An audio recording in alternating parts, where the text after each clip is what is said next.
Chopping it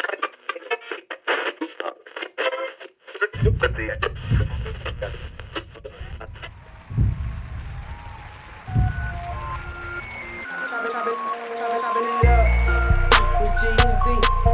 Chopping it up. Chopping it up.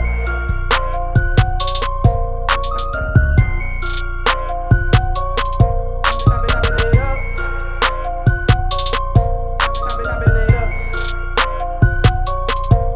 Chopping it up. Chopping it up with G and Z. All right, good afternoon, everybody. What's up to Chopping It Up with G and Z? This is episode number 3. What's going on, Z, my man? How you doing, brother? Man, I'm good, man. Well, we didn't record last week. We had a lot of life going on last week, but we Yes, are we back and ready. So let's do it. Yes, we did. Proud to say I'm actually 1 year older in between this Chopping It Up with Z and Z, G and Z broadcast. Yeah. Congratulations, happy birthday. Appreciate it, brother. Appreciate it, brother. All right, man, let's jump right into this, man. So we did have the NFL playoffs, and we have 2 teams set for the Super Bowl, man. Last weekend, we had Green Bay going up against Tampa. We had Kansas City going up against the Bills. Man, let's start with the first one, man. Green Bay versus Tampa Bay. This was the one that got me struck because we already discussed the fact that I did not want to see Tom Brady in another Super Bowl, but here we are. Your thoughts, my brother? Well, first of all, I think for the most part, most black people associate Tom Brady with Donald Trump. And so it feels like we've been like this for years now, right? So like every time we see Tom Brady win, we be like, it's another Trump. So I just, man, I was hoping Aaron Rodgers, and I was, you know what I'm saying? Aaron Rodgers finally it seemed like he had a good team and the defense was like holding up. So I just kind of wanted to see him in another Super Bowl, man, but they didn't do what they were supposed to do, man. Like, and they looked terrible in the second half. They got 3 interceptions and didn't score any touchdowns, man. If they would have scored 2 touchdowns, I think it would have been a different game, but they could not figure it out. You know what I'm saying? Bro, was it just me or both of them? Both quarterbacks in the second half just seemed meh. I mean, for these two, which was crazy to me because for these two guys who, for the last 5-6 years, I mean Brady more than almost like a decade now, but for the last, you know what I'm saying, almost decade pretty much, these have been the top tier echelon in quarterbacking. And man, in the moment where it's supposed to matter the most, both of them seem like they were just, I don't know. Man, you know what I mean? Like, it was weird. You think Brady won that first Super Bowl in 2002, 2003? So like he was in the league for like 20 years, and then you think if you think on top of that, Aaron Rodgers won the Super Bowl in 2010, I believe. So like, and so he was great before then. So you're talking about people like at least 13 years. They've been in the league 13 years, and for them to like both kind of struggle that way, like even Aaron Rodgers wasn't really throwing interceptions, but he couldn't get no completions. And the last play where they when Aaron Rodgers the last time before they kicked the field goal, man, when he threw the ball, there was 2 people on his one receiver, but it was a whole lane. And I was like, bro, why he didn't run? He could have ran and at least made the 4th down a little easier to make than where they were. And man, so hey, everybody saw that lane, man. I don't know if it was, and it's not like he can't do it because we saw him do it the week before up against the Rams. Yeah, up against the Rams the week before, he ran it in, and you was like, "Oh, this okay." He still got a little bit of jets in the legs. I mean, he can't, you know what I'm saying? He can't overdo it, but he can still make it happen.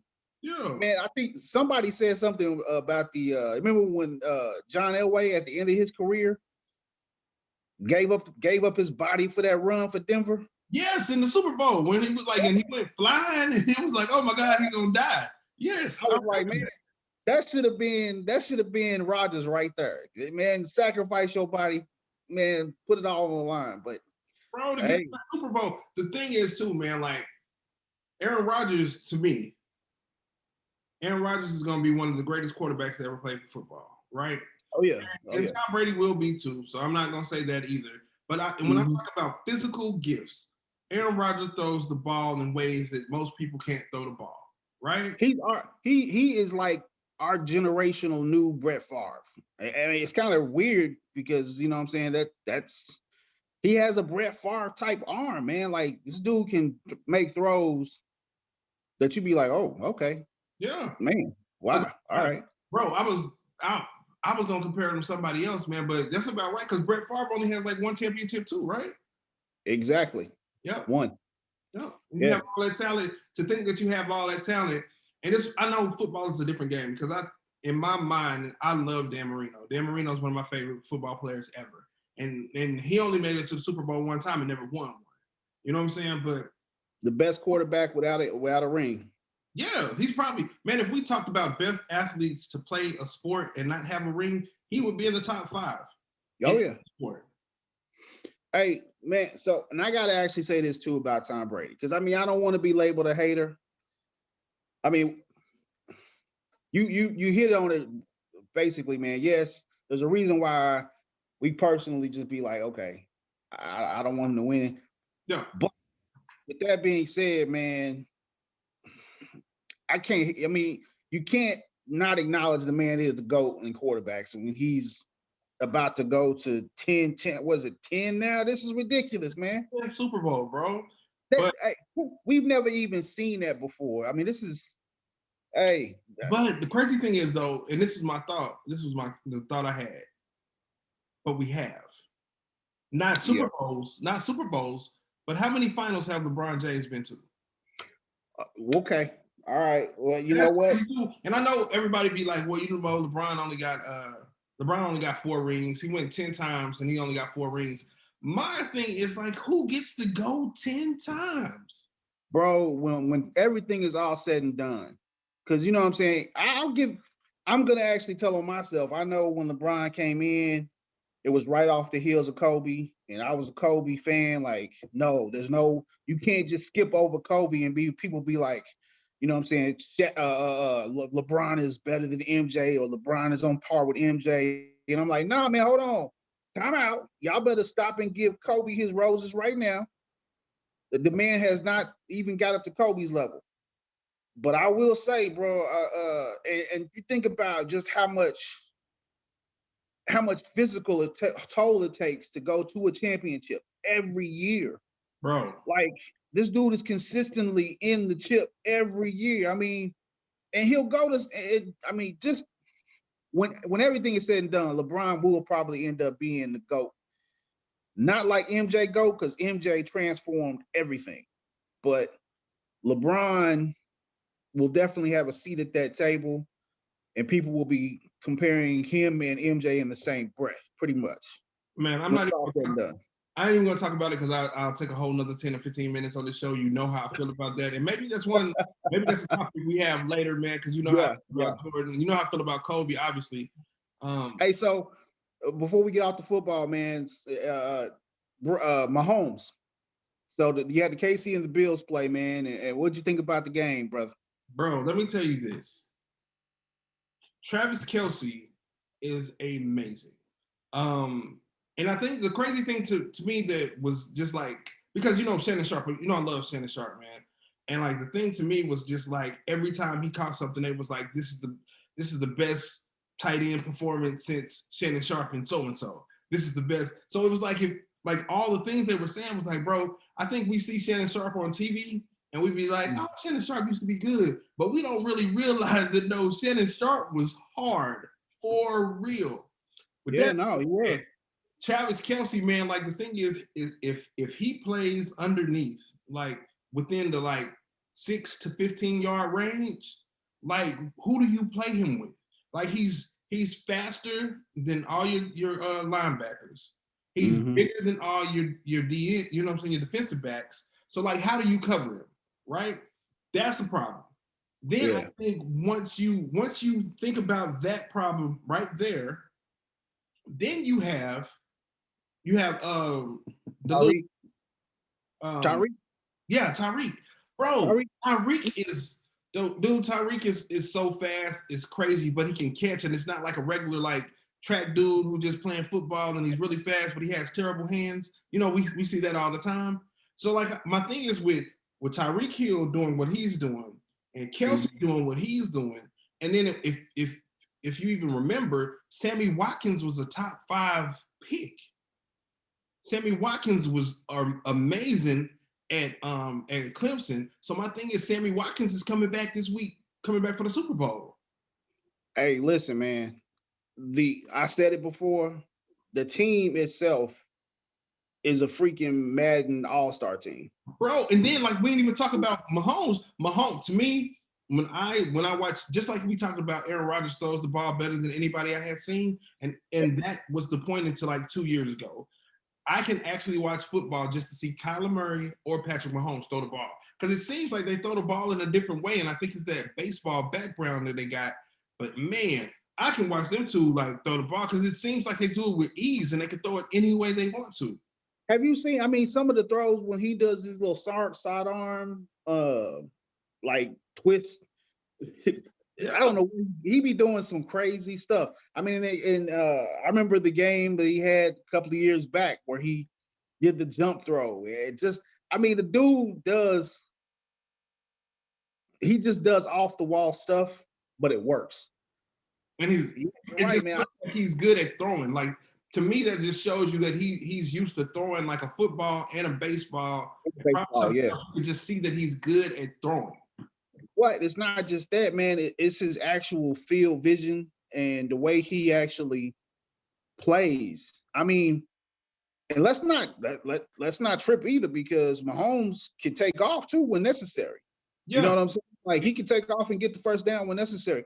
Man, I gotta say, man, I feel like one of the narratives of this Super Bowl is gonna be the passing of the torch. Like, it's already been passed. Agreed. I think, man, people are not really recognizing the greatness of that Mahomes KC play right now, because it's being overshadowed with this whole Brady getting into a 10th. Bro, besides the game they lost, they are like 26-1 in the last 27 games. Bro, I seen the thing the other day. They said, like, in the playoff games, since Mahomes has been there, they've punted the ball like one time.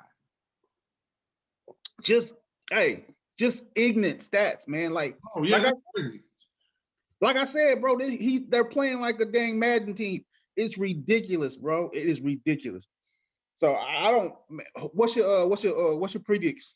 What's your predicts for the Super Bowl, bro? Man, I'm taking Kansas City, man. And I honestly, man, if Kansas City play like they're supposed to play, it shouldn't even be close. It should be like an old school, like San Francisco when they played Cincinnati, where it was just like they just ran away with the game. Like, but I'm picking Kansas City as well too. I've been saying it. I want Mahomes to get a back-to-back to solidify. Yeah, you know, there's only been so many back-to-back championships in the NFL, so I want the brother to get his due. But I can't put anything past Brady. It's something about Brady. It's just be like, ugh. I think the thing that bothers me the most about Brady is, like, it doesn't seem like he's physically talented. Dude, I feel like he can't throw the ball very well right now in his age. I really don't. Now, he's made some great throws, but consistently. And I mean, like, the only thing to me that kept that team winning, the fact that they won against the Drew Brees-led Saints. Drew Brees should have not been playing that game anyway. Drew Brees looked terrible. He looked stiff. He like the Tin Man and like in the Wizard of Oz, like, you know what I'm saying, or like the Wiz, like he needed some oil. He just, if you looked at him, he kept on grabbing this thing, and he didn't never look comfortable. I was like, why is he out there? And then somebody said the man had like broken stuff going on in his body, and I'm like, why was he even? I know they wanted to do like the whole Breeze bye or whatever, but he broke 11 ribs when he left. Yeah. 11. I was like, bro, 11 ribs? And then you don't heal back from 11 ribs in 5 weeks and then come back out there and be like, you ain't broke 11 ribs. And then on top of that, I think it was a terrible game for them not to have the dude. What's his name? Taysom Hill? Taysom Hill, the big dude. And I was just like, are you serious? So, man, they should have went ahead and just started Jameis Winston. Dude, I wanted to talk about this too, man. I'm sorry it wasn't on the thing, but it just crossed my mind. Deshaun Watson. Like, Ooh. we can talk about it next week because it'll still be going on, and there's nothing that we have to address seriously right now. But I think maybe we'll figure out where he's gonna be at. Deshaun Watson is a top 5 quarterback in the NFL, man. And for him to say he doesn't want to be at your team no more, bro, he can go. And that's probably what the topic will be next week. I bet you he can go to probably 5 teams right now and make them immediate Super Bowl contenders. Hey, nope. I actually, you know what? No, I'm talking about 5 teams that didn't make the playoffs or 5 teams that weren't good last year. No. I give you this. I believe he is a top 5 quarterback. I think that I understand his frustration. Can we just say how bad Houston teams have been doing? Franchises have been doing by their players, bro. I mean, it's just weird. Weird. I think we had this conversation at dinner the other night, and I kind of went into it, but I kind of stopped. But the thing is, and maybe, you know what I'm saying? Like I said, I know we got a lot of talk tonight about, so I don't want to like keep on hijacking what we're talking about. But I think with the social climate that we are right now, these old white men owners can't just be like play ball and be quiet. They can't be like, you know what I'm saying? The inmates are running the asylum. That's what the dude from Houston said. And I think it's been weird at Houston since then. And the thing is too, like, man, so it's one thing for you to say this thing and the black people on the team feel weird, right? But then when you continue, like, hey, you're gonna be able to do this, and we're gonna promise we're gonna do this. Like, bro, they went to an agency to actually see who was the best talent to be able to run this team, and they said it was Louis Riddick, which Louis Riddick should be a general manager in the NFL, man. There's no way that he's not. And so they said, this is who the person you should pick is. And then the dude just was like, I'm gonna pick him. And it was like, bro, you spent all this money. They told you the right person. That's the person I wanted. Then you stopped talking to me and pick somebody else. And now I said, I want to play for your team. And you like, well, then you pick this black coach that nobody's ever heard of. Congratulations for him getting a job. But bro, he's not Eric Bieniemy. He's not Leslie Frazier. So the thing is, like, now you're trying to appease me when you didn't do what you're supposed to do. So, and to me, it goes back to the big thing of these white owners thinking they can do whatever they want to. That time is fading away. You're going to have a good relationship with your stars. Just like how, we said, like in the college football, or people in college have a hard time adjusting to pro basketball or football because you can't talk to them kids like you talk to these men. And I think as the NFL progresses, especially in this climate, you're not going to be able to do that old NFL like you like it, or it's my way or the highway. That's going to stop working in the NFL. Man, I feel like the NFL won't catch up to the NBA standards when it comes to how they rep the NFL and how the NBA reps itself. Agreed. Until the NFL Players Association like kicks into high gear and realizes that, bro, we are the product. You know what I'm saying? Like, agreed. I hate to talk about, well, that's another show in itself, man, because I feel like the NFL Players Association should be bargaining a hell of a lot better than it does. And they should be able to say things a heck of a lot more than what they do. Agreed. That's just me. Anyway, speaking of the NBA, though, let's move on to what's happening in the National Basketball Association. Brother, first and foremost, man, it caught even the national media by surprise when Shaq decided to publicly like not degrade, I guess you could call it like publicly, I don't know, whatever you want to call it, man, just like publicly shaming Donovan Mitchell, basically calling him out onto the carpet on live TV, like, people are saying you really ain't nothing. I say you really ain't gonna be nothing. I mean, it was just weird. So he was like, hey, you're my favorite player. You know what I'm saying? But he was like, hey, you're my favorite player, or you're my favorite player on the team. He said, I just don't think you have what it takes to get to the next level or to take the team to the next level. Now, my thing is, to me, that's the equivalent of, hey, I don't mean to be racist. You know when people say that? I don't mean to be racist. Like, bro, what you're supposed to say is racist. I know it. I feel it. That's how it goes. And so when he said that, that's exactly what I thought. My thing is, and if you looked at Donovan Mitchell's face, he did good by being like, well, you know, I've heard it my whole life. You know what I'm saying? But bro, you could look in his eyes and he looked like, bro, don't do me like this, man. You know what I'm saying? And like people looked up to Shaq, man, and you can't do these kids like that. So But we got to back this up though, man. Can we just talk about what Donovan Mitchell has done? bro, but that's what I'm supposed to tell you. So here's the thing.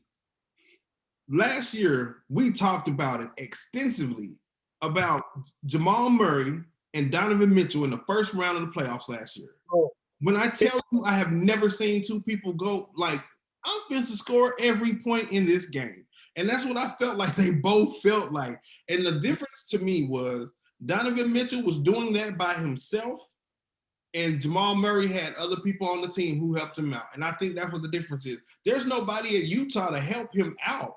I don't think he has good players around him. I think he has some decent players, and I think he maximizes what he does. But for Shaq to go on national TV and say this team can't make it to the next level because you can't take it to the next level, he has no talent around him.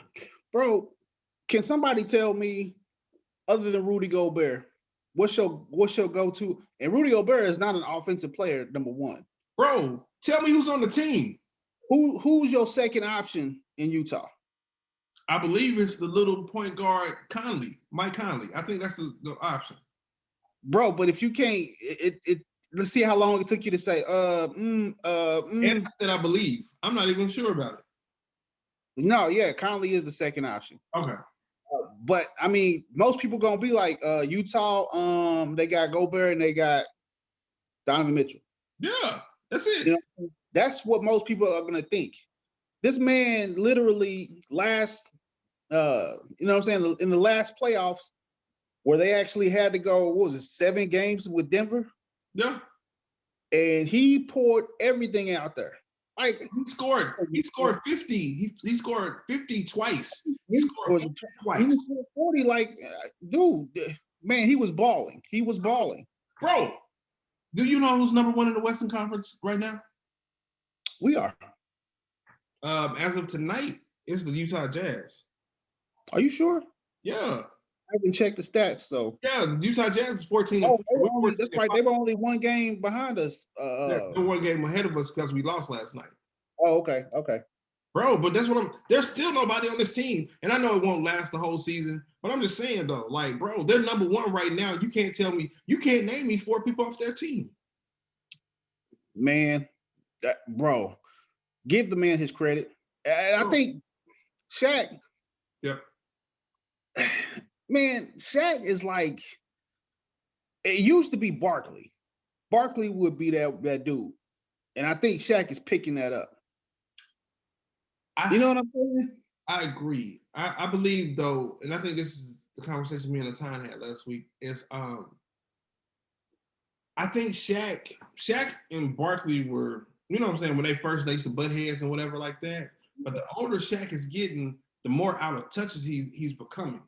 And the more out of touch he is, the more you can see these terrible moves he makes. So like, one of the things that bothered me was like, obviously the Donovan Mitchell thing. And then we talked about it where somebody sent a picture or posted a picture on Instagram of Donovan Mitchell dunking on Shaq. And he sent him a instant message or a private message and was like, stop that, blah, blah, blah. You know what I'm saying? Cursing at the kid.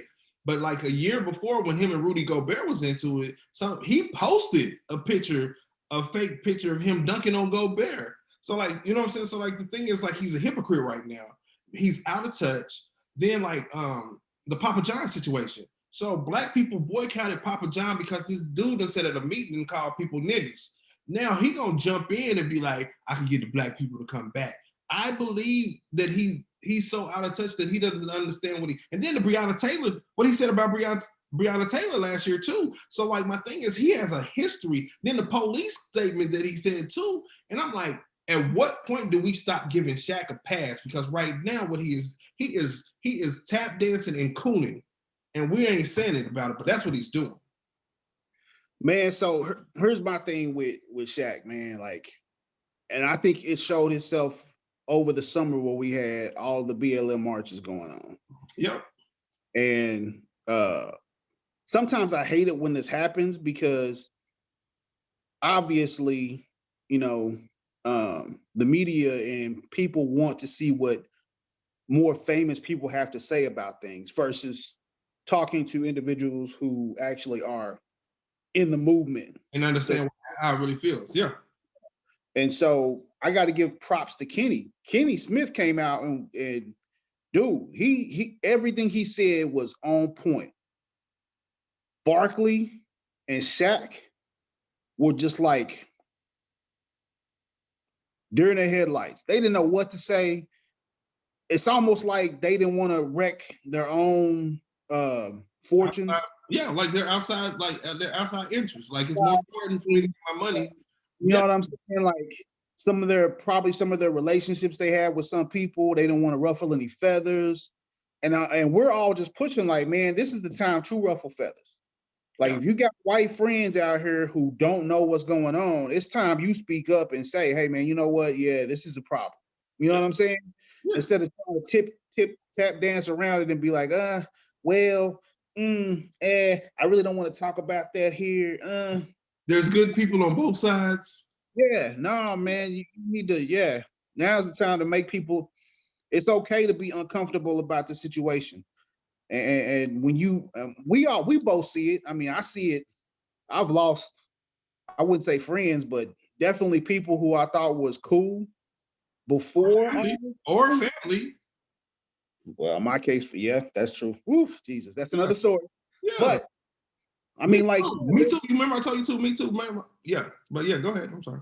Yeah, I mean, like I felt like everything came to a halt, and this was a time where you can't straddle the fence line and be like, okay, I'm going to spare your feelings not to talk about white privilege. Or when I say white privilege, you get mad. There's no reason for you to be mad. There's a reason for you to be understanding. Or if you don't understand it, just say, I don't understand. Please help me understand. Yeah. Like, and I think Shaq and Barkley, whenever this stuff has come up, has always tried to straddle that line. Mm-hmm. And one of those times where it couldn't be straddled. And so I think ever since that time frame, I've always looked at Shaq a little bit differently. Like, man, you know, Shaq is just Shaq. You know what I'm saying? Yeah. Like, I'm not gonna go to Shaq for some deep, profound. You know what I'm saying? Give me something for what you think. I'll go to Drew though. Yeah, and I think this Donovan Mitchell episode has kind of cast him as, you know what I'm saying, dude, it's cool with, my thing is it's cool with him saying that to him privately. Yes, if he would have pulled him to the side and been like, bro, I think you're a great player. I think these are the things that you need to do to be better, or this is the part of your game that you need to do. You know what I'm saying? Those, to me, that's great. But like I keep on saying, I don't want to hijack everything. But I feel like Shaq and Paul Pierce think they were greater than what they were. Shaq, you didn't work out at all, bro. Once you got fat, and you never, like, you always came overweight. So you can't tell me about dedication to work ethic, and you didn't carry any team by yourself to a championship.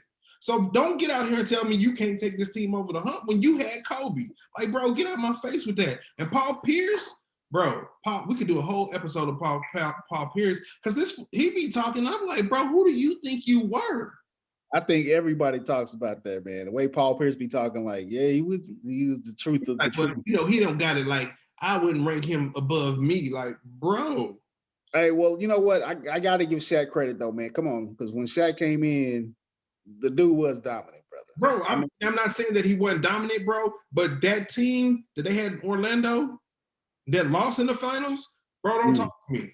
That team that they had with Karl Malone in the Lakers and they lost in the finals. So don't tell me about what you done did, because you know what I'm saying? Like every year that we won, Kobe was super involved in everything. You remember the second year out of the three-peat, Kobe had that stretch of like 15 games where he averaged like 45. So don't tell me about what it takes to get over the other level, because you haven't did that.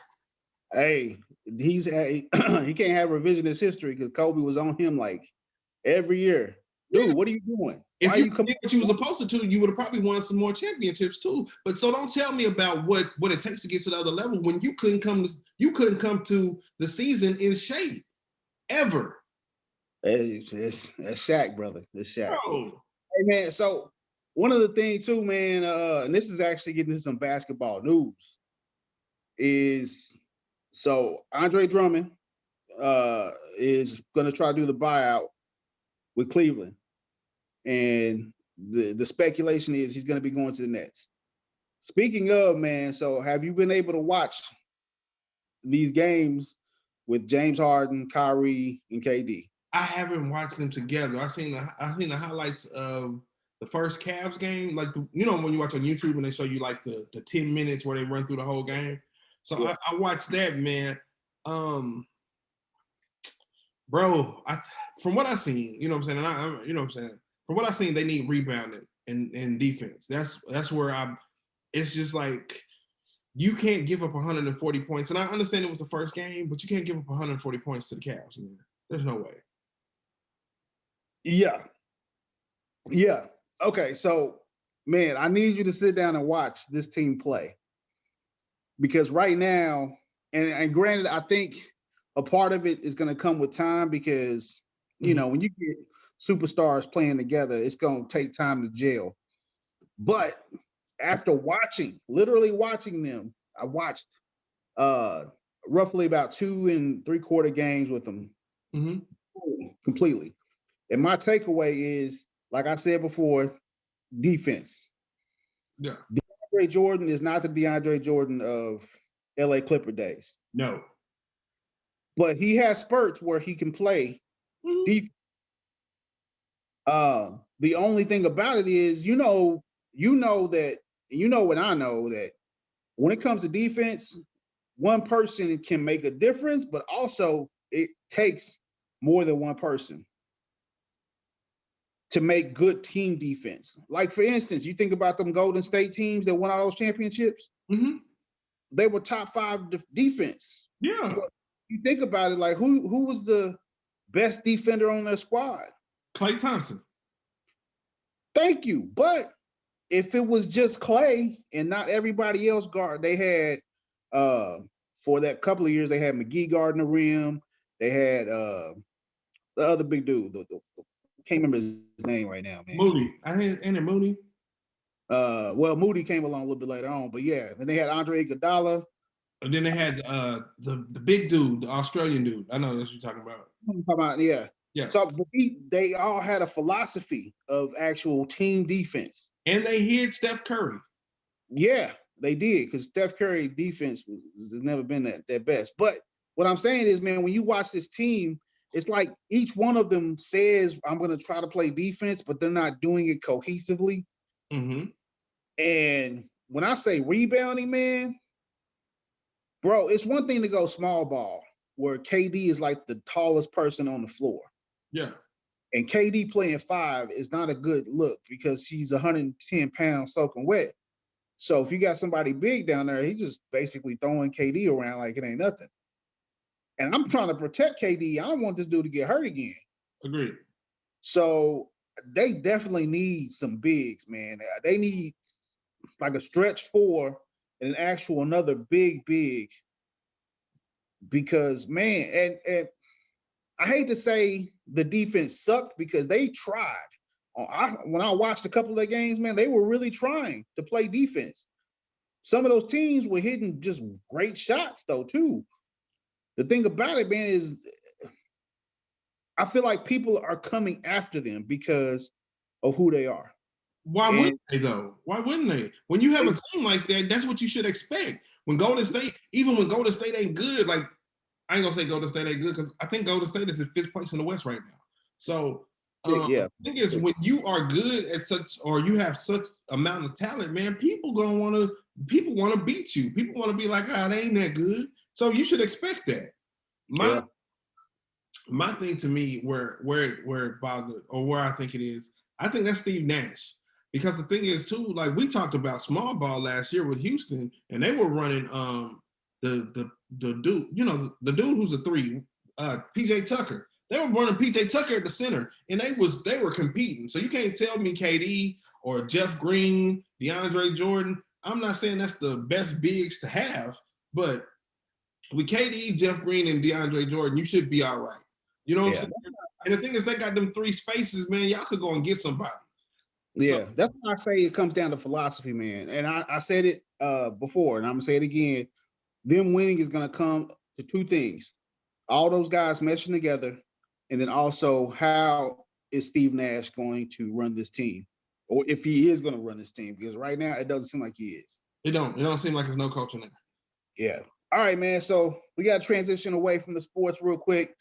Get into the politics. Chop it up on the politics side, brother. Man, so Biden's in office, and so far Biden has signed, I think just as of today, he signed like his 155th executive order. Nah, I kid. No, Dude, but he's been on it. He has been on it. Yes. dude has been like signing executive orders like they autographs, man. He just going at it. But he's Bro, reversing all the stuff that Trump did. That's all he's doing. He's just reversing all the stuff that Trump reversed from Obama. That's all he's doing for the most part. which is crazy though, man, because like I understood why Obama tried to do it. You know what I'm saying? Because like we got to do something where it can't just. This is not the way it's supposed to be. You know what I'm saying? Like I understand why they're doing it. I just feel like we got to get to a place where this is not the norm. You know what I mean? Executive orders? Yes. I mean, signing the executive order is one thing. Like there's room for it and there's a place for it. Yeah. But somehow, some way, which I know it's not going to happen, especially in the climate we still in, a law has to be created and he's got to sign a bill. Because I mean, with an executive order, man, you know what I'm saying? If he's not in office in the next 4 years, somebody can reverse it. Yeah, somebody's gonna do the same thing. So versus if they go and pass a law, the law is on the books. You know what I mean? I mean, it's easy to say that, Ben, but when you got a 50-50, that's what they are in the Senate right now. They're 50-50. They 50-50, plus they still got a filibuster. The filibuster is still there, which means. And then the deciding vote is the vice president, right? But most bills. No. So basically, man, how it works is, if you ever want a homework assignment, go look up the filibuster, because that mess is straight tied into slavery and the Jim Crow South. So after when the state seceded and they came back into the fold or whatever, that filibuster crap is from the deep South and them trying to have more of a voice than what they should have. But anyway, all it is basically saying, man, in order to get a bill passed through the Senate, there has to be like a 60 vote threshold pretty much. Yeah. Even though the Democrats have like 50 plus 1, and it's split in 2, the filibuster is still there, and the Senate can still, the Republican senators can still block anything they want to block right now. Yeah. So the only thing I think what they're trying to do is that, there's a big push to just ban the filibuster altogether, to get rid of it altogether. And they're trying to make rules for how they're going to do this power sharing thing up in the Senate. So when everybody says, oh, well, the Democrats got the majority, technically they do, but as long as that filibuster is still there, Republicans can block anything they want to block. Well, so I'm not averse on the filibuster at all, because I honestly thought the filibuster was something like a way to block stuff, but I thought it was a physical way where they would go in and they would continue to talk to not vote.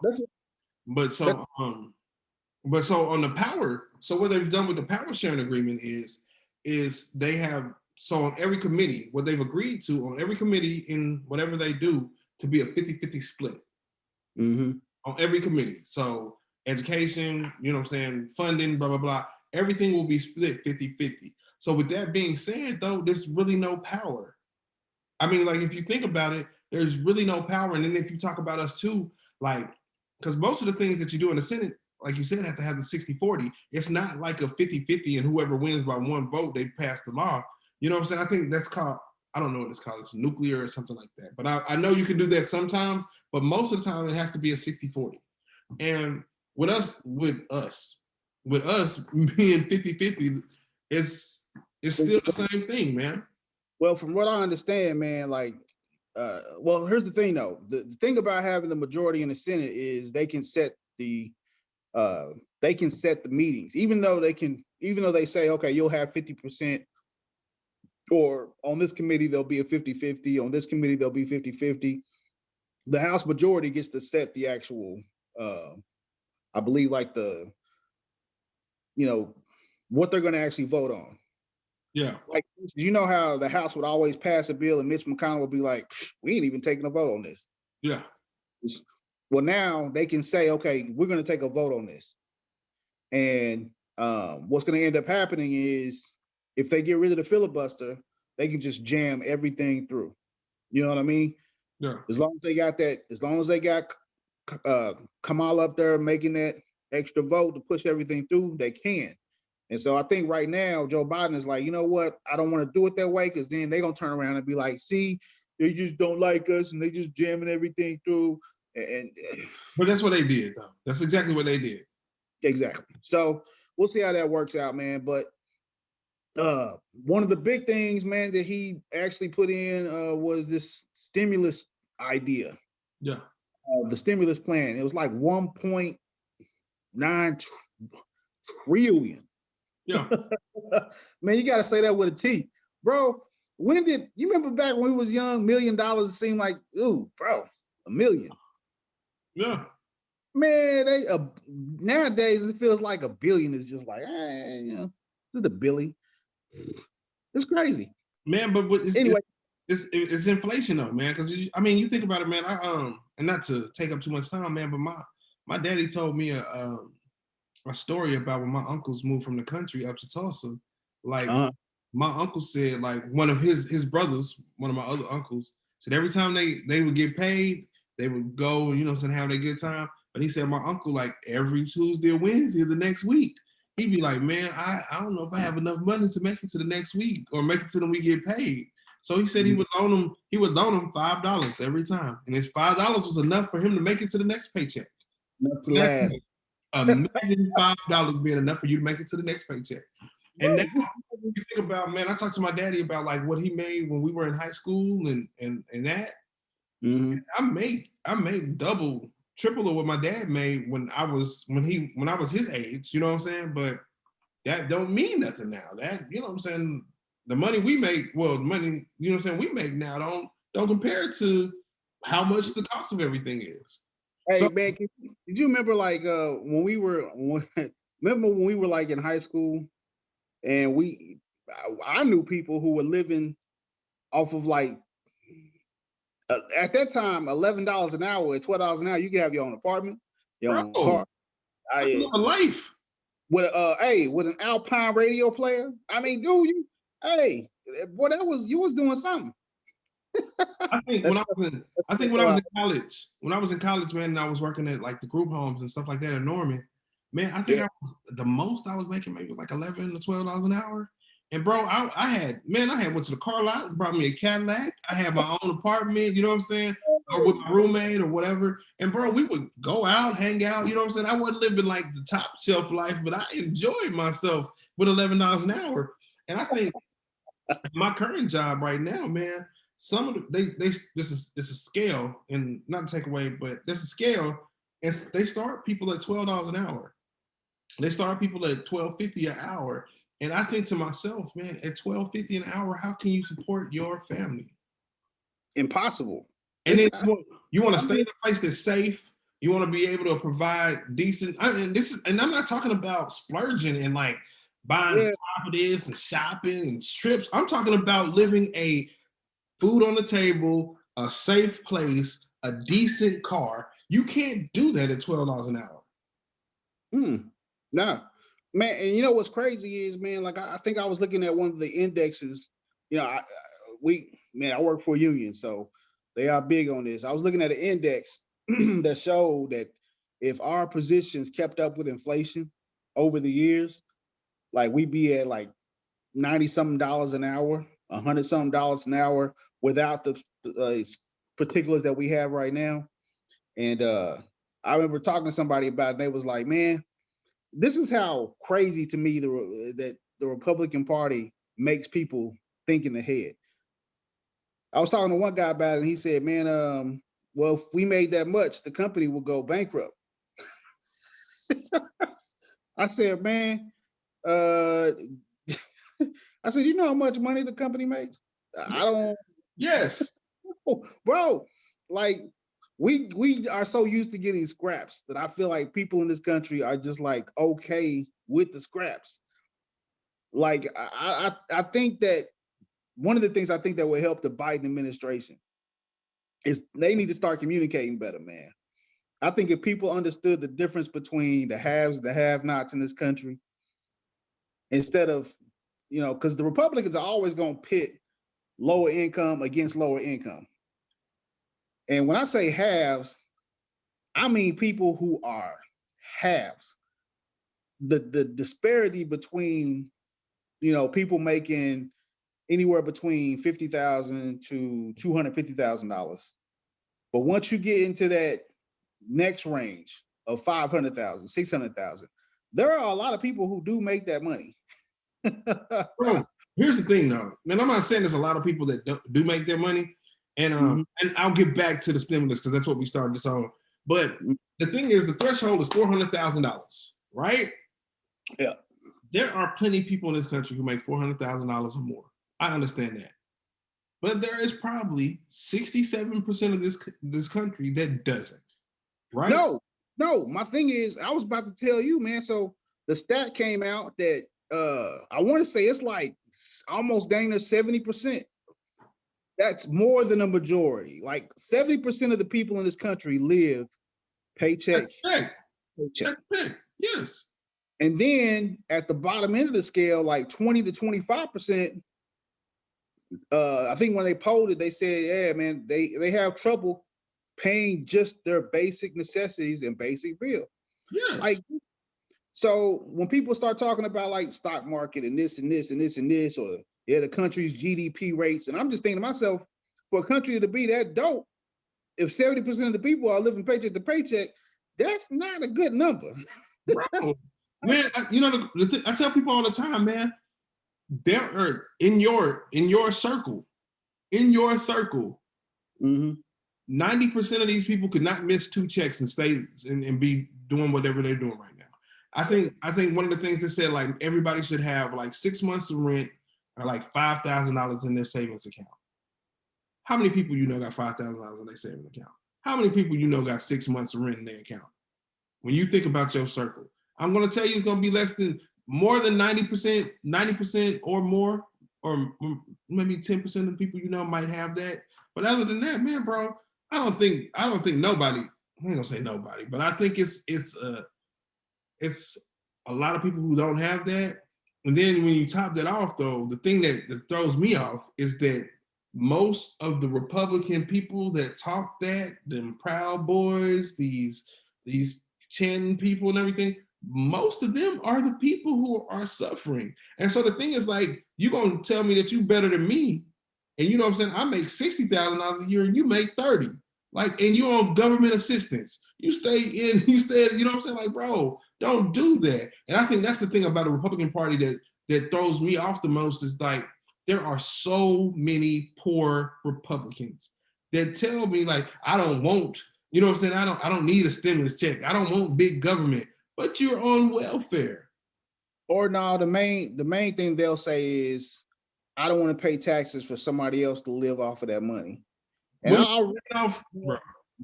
that gets me every time, because I'm like, dude, if you only knew how much of your tax money is going to help, you know what I'm saying, this single mom take care of 2 kids at home, versus how much of your tax money is going to cover for Amazon not having a tax cut.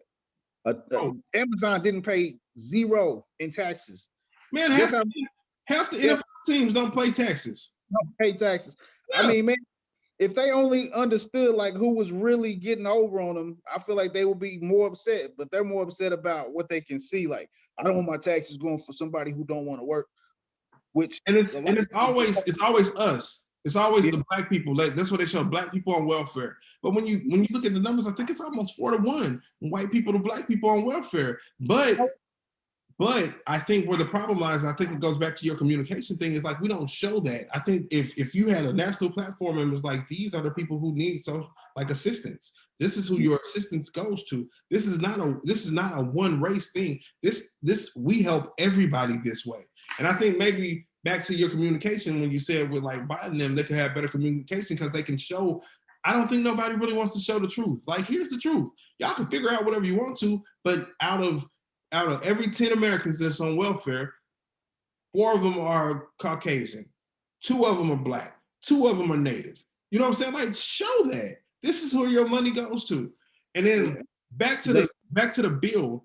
Like, to me, the bill has so much, it has a lot of extra stuff in it. And I understand having extra stuff in it because you probably need it. I would really wish they would just be like, hey, man, we're going to cut all the extra stuff and we'll figure that out. Right now, this is $900 billion for stimulus checks for the next. And I think I don't think it needs to be like a one-time $1,400. Bro, they said this might last until September. Do it right now where you be like, hey, we're going to give everybody a check twice. Or we'll give everybody, instead of giving somebody $1,400, man, give somebody like $500 3 or 4 times. You know what I'm saying? Like, figure it out better where it can stretch it out instead of, because the thing is, you're gonna give $1,400. We just got $600, right? You get the $600, you spend that because you're behind in rent. So you spend your $600. Now you like, oh man, I hope I get this 14. When I get the 14, it's gonna be gone. And then we're gonna be talking about Republican Democrats 3 months later, trying to get some more money when you can just do that now. You know what? So I'm gonna agree with you on that. What I will say is, man, I think that yes, Biden needs to take every amount of fluff he can out of this dang on bill. Agreed. Dude, one of the main reasons in the cause of there being a Trump or people who are like anti-government is because they see the corruption around government and they don't trust the government. Agreed. I think you need to actually, dude, you want to say you want unity, you want to bring people together, you want to help the Black cause, you want to help all these other, you know what I'm saying, things going on. You need to start being transparent about money, about, you know what I'm saying, trust. And I think they need to take everything that's pork in that bill or everything that's going to go to little causes here and causes there, take that out. Just say, okay, I got 2 bills that I want to do. I want to do a COVID bill to make sure we get COVID under control, and I want to do a stimulus package to make sure we get the economy under control. Yeah. And target it. Don't give money to people who are like at $200,000, $250,000 a year. Yeah. I mean, I shouldn't make the same amount of money as somebody, you know, who's making less than me. Correct. You know what I mean? Yeah. Like, don't do that, man. Figure out who's hurting and help them. You know what I mean? That money should be for small businesses.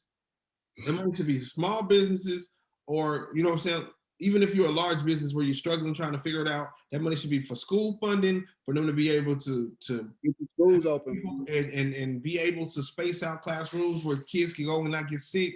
You know what I'm saying? That kind of stuff.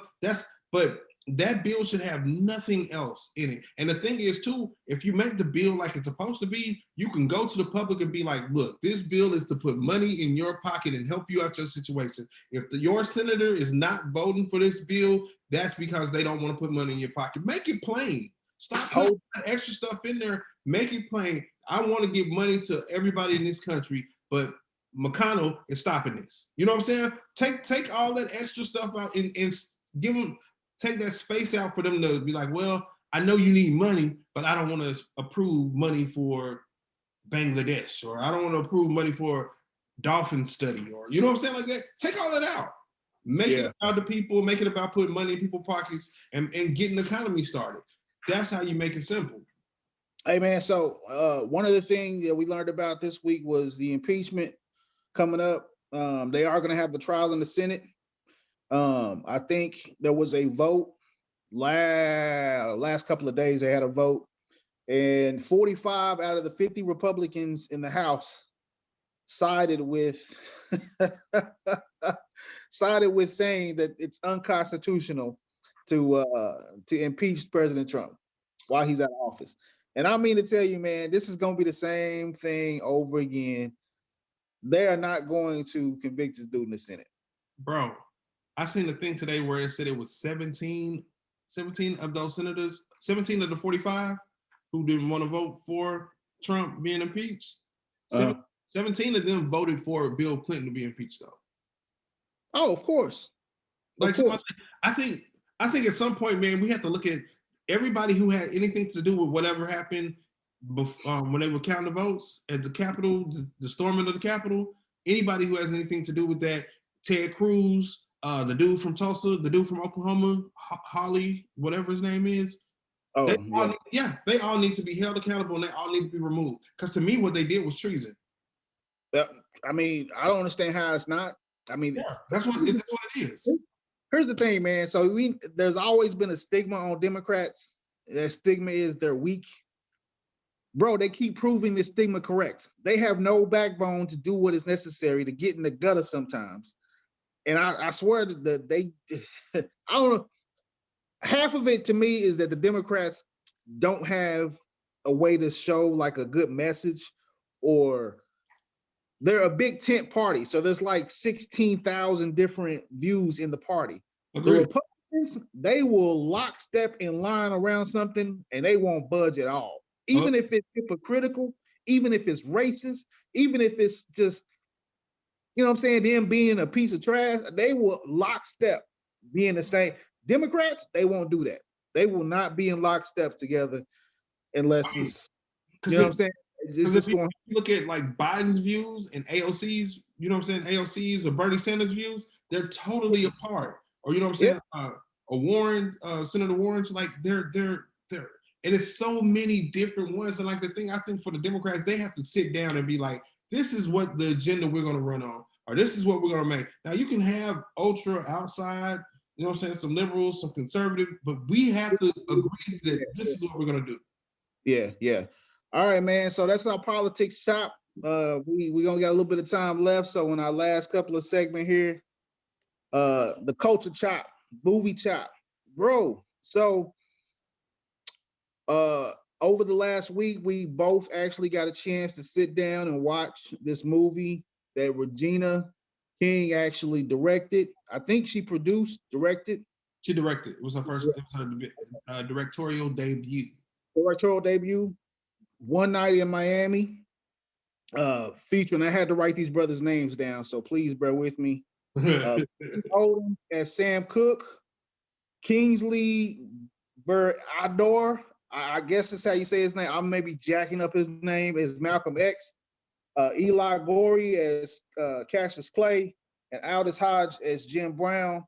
Man, let me get your thoughts first about the movie, because we both said it was dope. So man, I think man, I've been having this conversation lately too, man, because I've been telling so many people to watch this movie. But I think what shocked me to start off initially was that I knew Sam Cooke and Muhammad Ali was cool. I knew Muhammad Ali and Malcolm X was cool.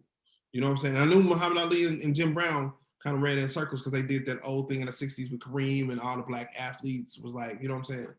But when I looked at the movie and just thought about it, and like halfway through the movie and seeing them talk to each other, and like I do not understand it's like a fictional thing, but they said it was an actual night. So they said like this is a fictional account of a real night though. So they really hung out.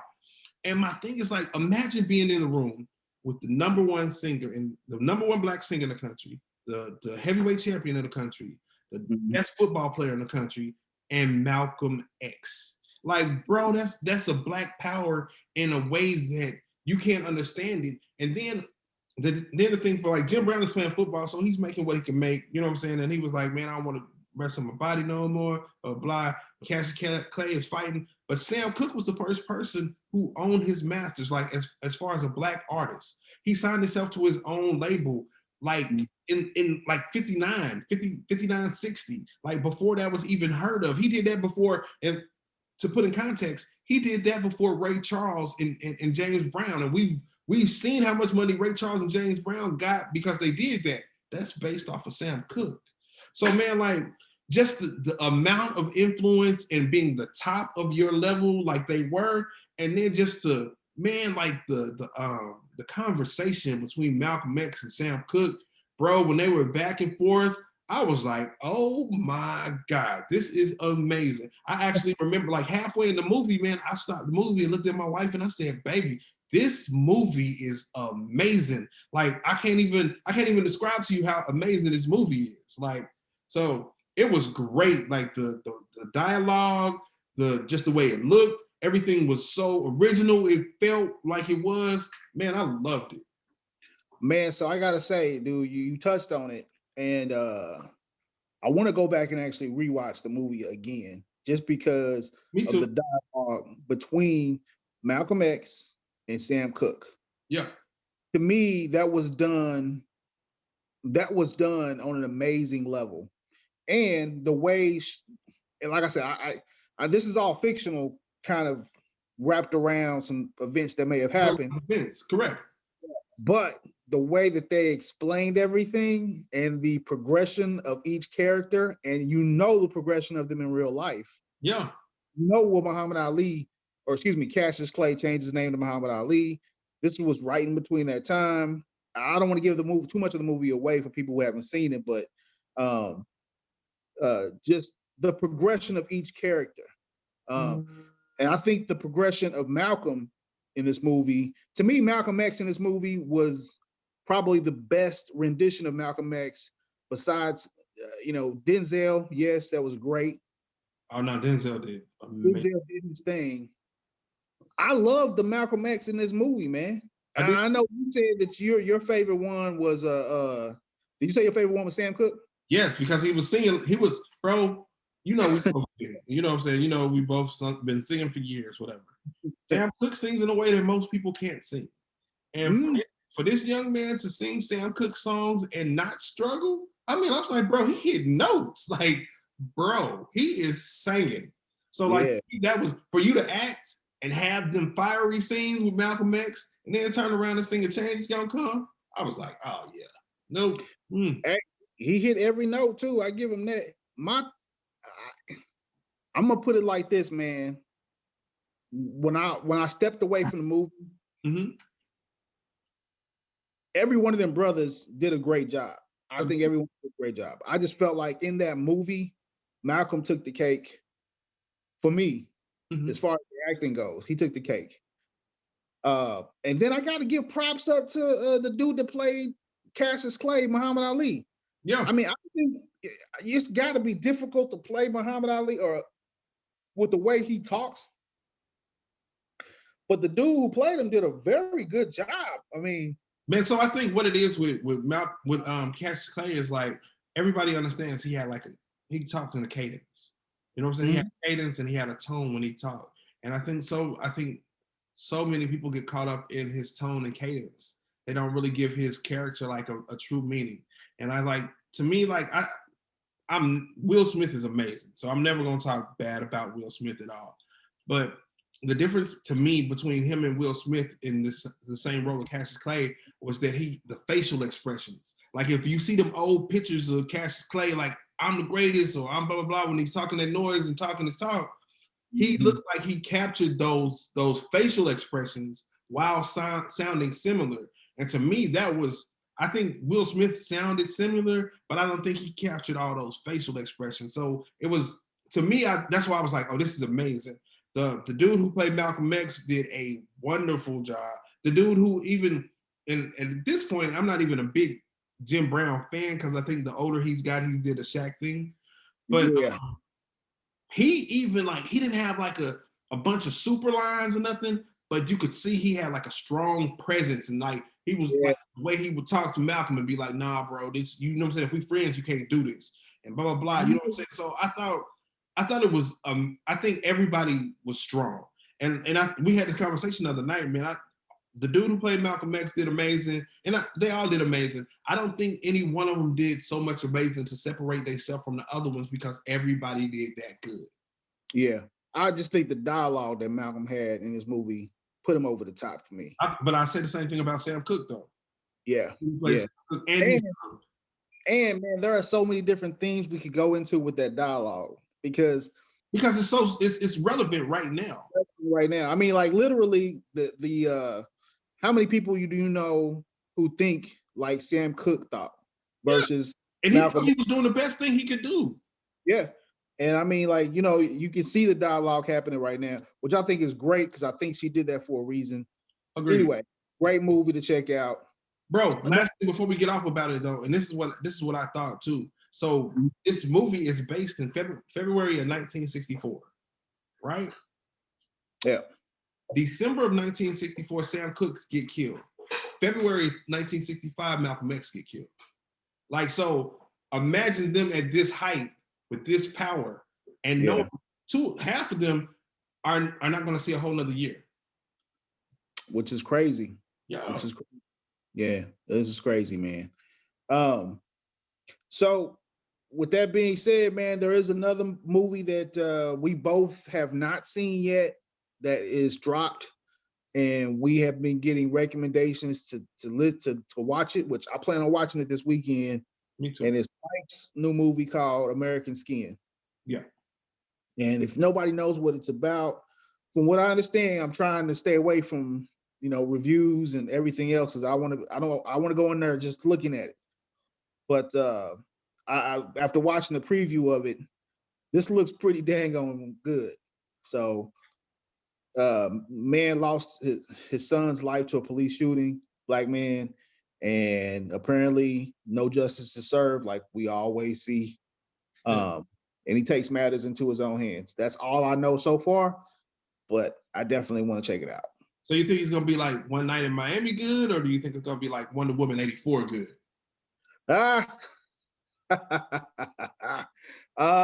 Yeah. If it's better than Wonder Woman 84, then that just means it's bottom of the barrel. Man. Hey, we also have to actually before we leave out, man, we got to give a shout out to some of the ones that we've lost. Yes. You know, share this today. Unfortunately, the news came out of Cicely Tyson. This was just now. Yes. Before we even started recording this episode. So, man, when you start looking back on some of her life, man, you're talking about decades after decades after decades.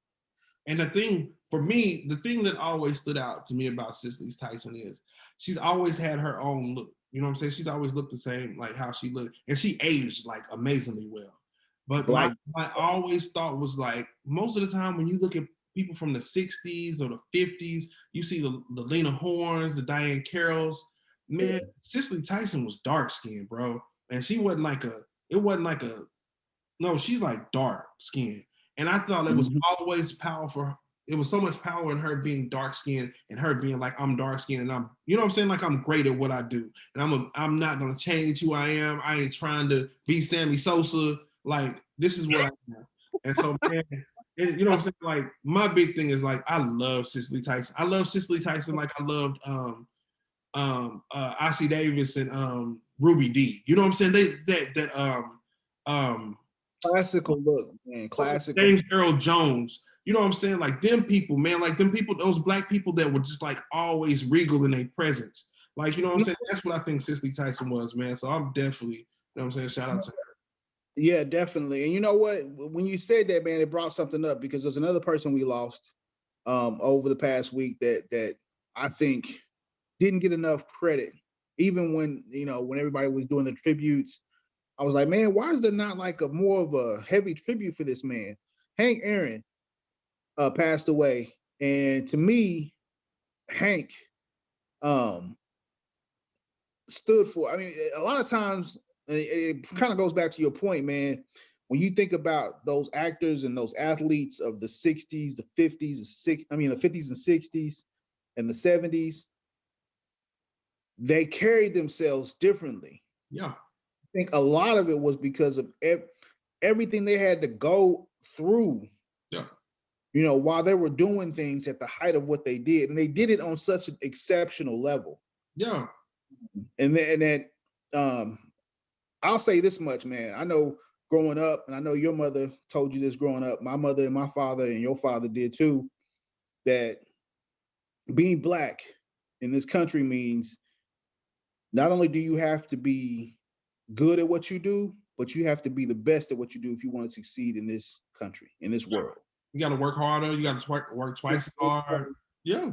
hard, you have to be twice as exceptional to even be on the same level. And we saw that with Obama. I mean, come on, the dude had to be like exceptional on a certain type of level to get where he was. But I felt like that generation, that 50s, 60s generation, we can look up to them and revere them a little bit more because we know that backstory and we know some of the things that they had to deal with more than what we have to deal with right now. You know what I mean? And I think that made them more of a rock. You know what I'm saying? Yeah, my thing for Hank Aaron is though, like when we talk about football, we talk about basketball. Those are humongous sports, and football might be the biggest sport in this country, man. But when you talk about baseball, we've been playing baseball since the 1860s. You know what I'm saying, in this country, right? We've really been playing baseball for like ever. And when you think about the Negro leagues and black people not really playing baseball until the 50s, you know what I'm saying, and Negro leagues being for like 50 years, and those baseball records, there's some baseball records that are revered in a way that other sport records ain't. Like, you know what I'm saying? Like, who got the most points in basketball history? We know Kareem is, but we couldn't tell you who had it before Kareem. I couldn't tell you who led before Kareem. Wilt, wasn't it? Huh? Wasn't it Wilt? I mean, it could have been, but I'm not definite about it. I thought it'd be Wilt. Yeah, I know what you mean, though, man. Yeah, like who has the most touchdowns for a single season in football as a quarterback, or who's rushed for the most yards in the NFL history. The only reason we know about it is because Walter Payton had and Emmitt Smith played some extra years to get it. But when we talk about Babe Ruth having the most home runs ever, that was something that lasted from 1930 until 1970. You know what I'm saying? And that's 40 years of a record. So when you tell me this man broke Babe Ruth's record, a black man breaking you know how people talk about Babe Ruth, man. They done made movies about Babe Ruth. So for him to break that record, get them letters like he was getting them letters, and never come out and be like, y'all, it's crazy. F all these people, man. Anytime you seen Hank Aaron, man, he was the same. He was calm, he was steady. Bro, Hank Aaron to me is Bill Russell. You know what I'm saying? Like those type of dudes that was just like, man, if you seen what they were facing, you wouldn't probably be able to walk in their shoes. And man, and these dudes was facing this stuff, man. And able to, it's like you remember the Martin Luther King, I've been to the mountaintop speech? Yeah. And when you see that speech, man, and he talk about I ain't afraid to die, I done seen what I need to see, and know he died the next day, bro, that's crazy to have that kind of poise or that kind of stature, and that's what I think Hank Aaron had. You mean to tell me people are saying, like, when you hit that home run, I'm going to kill you, blah, blah, blah, blah, blah, and you go out there, hit this home run, a random dude run up through you, and you just running like it's regular. You ain't scared, you ain't squared up with him. Bro, that kind of poise, man, a lot of us don't have, man. Hank Aaron is one of, I have never heard anything bad about Hank Aaron. I have never heard nobody I met him and he was terrible. Like, bro, certain people, man, are great people, and Hank Aaron was one of those people. Yep, definitely, man. And that type of character, man, is something to look up to.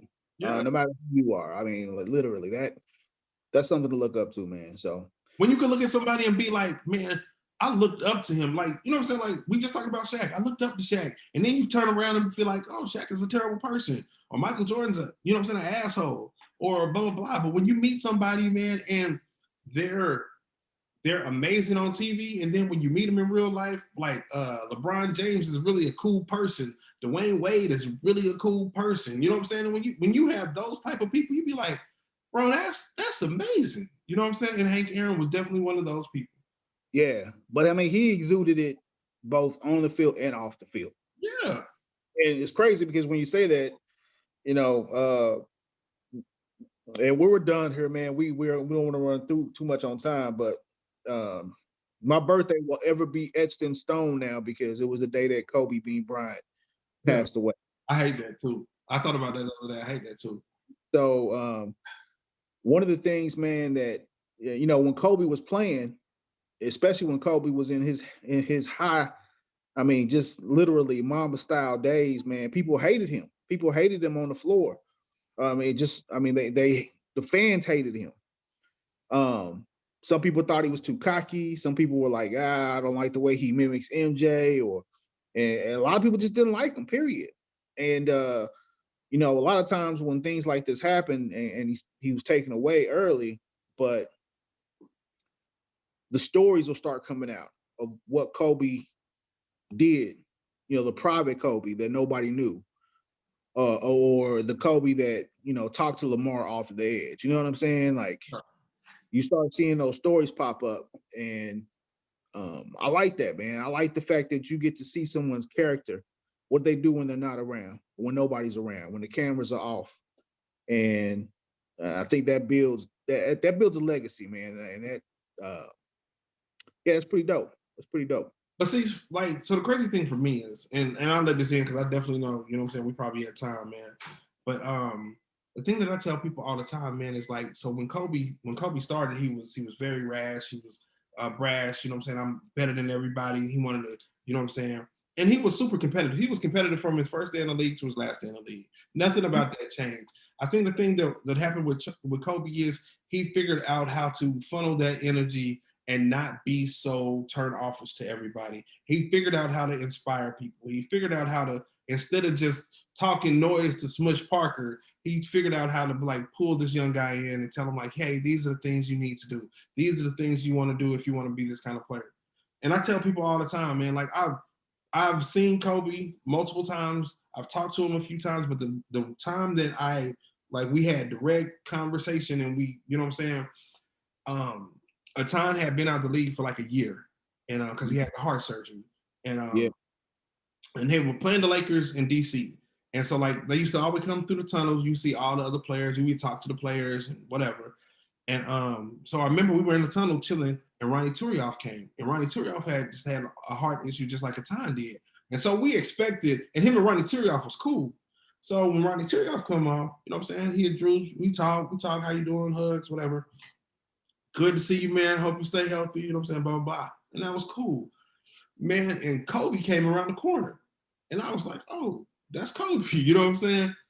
And Kobe came around the corner and he came straight. Like he went straight to Atan. Bam.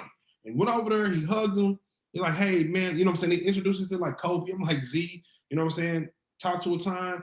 And they talking and he said, man, how are you feeling? And he was like, man, I'm doing good, blah, blah, blah, blah, blah, man. He was like, man, you know, a heart is a, you know what I'm saying? He was like, how are you feeling? I know after your heart surgery, blah, blah, blah. They talked and he was like, man, well, I've been praying for you. I hope to see you healthy, blah, blah, blah, blah, blah. And me and Atan looked each other in the face and I was just like, bro, this is Kobe Bryant. Not saying like Atan is, you know what I'm saying, worthless or something like that, but it's just cool just to see somebody who was that, because Kobe was Kobe at that moment, like Kobe. And for him to come over and be like, man, I've been praying for you, how your heart doing? Like he really knew like Atan's story, and Atan wasn't, you know what I'm saying, a big superstar or nothing. And I thought that was amazing. And I took that when that happened, I was like a super Kobe fan from then on, because, you know what I'm saying, you know, we heard the stories about Michael Jordan. And I've never, not saying that Michael Jordan never did nothing like that, but I saw that with my eyes and I saw what Kobe did. And that was it for me. Yeah. Hey man, it wouldn't be our podcast unless we got a Kobe story in. So our reverence to the Laker, the Lake Show, baby. That's what it is. Lake Show. All right, man. Anything you want? Any shout outs before we head out, man, and be done with the episode, brother? No, that's all I got, man. Thank everybody for watching, man. Definitely appreciate all the love and support that we've been getting, man. Keep subscribing, and we'll keep trying to do the best that we can do. Bet that. Yes, we will. Appreciate everybody for watching. Stay blessed up. Good one. Your mask on, Lord Jesus. Oh yeah, put your mask on to be safe. Come on, people. Good night. All right, brother.